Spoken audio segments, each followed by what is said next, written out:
Bugün Eyşehir'e maşına yetişi tezlikni kıymet aksiyası uzak. Aksiyada hukukçular, Odanalar Komitesi, Birinçiler Hareketi Erzaları, Civli Uzidara deputatları, Etiler Birliği Vakilleri Hamiyetçilikler, İşçi Ministerliği İçtimai Совeti Erzaları Kodnaşan.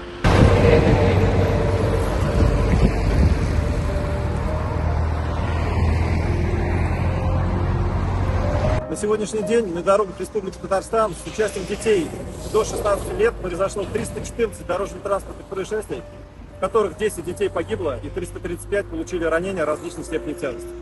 На территории Зеленодольского муниципального района также произошло дорожно-транспортное происшествие, в котором погиб несовершеннолетний подросток, управляя специальной техникой. Несмотря на неоднократное обращение органов прокуратуры, госавтоинспекции, исполнительного комитета Зеленодольского муниципального района, в первую очередь к родителям, имеющим в собственности мототехнику и необдуманно позволяющим управлять ей своим несовершеннолетним детям, необходимые положительные результаты не приносят.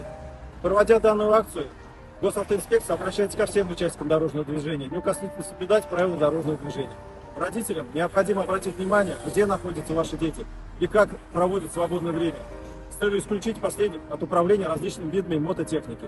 Уважаемые граждане, не оставайтесь равнодушными, когда видите нарушения с участием несовершеннолетних при управлении мототехникой и различными транспортными средствами. Помните, чужих детей не бывает.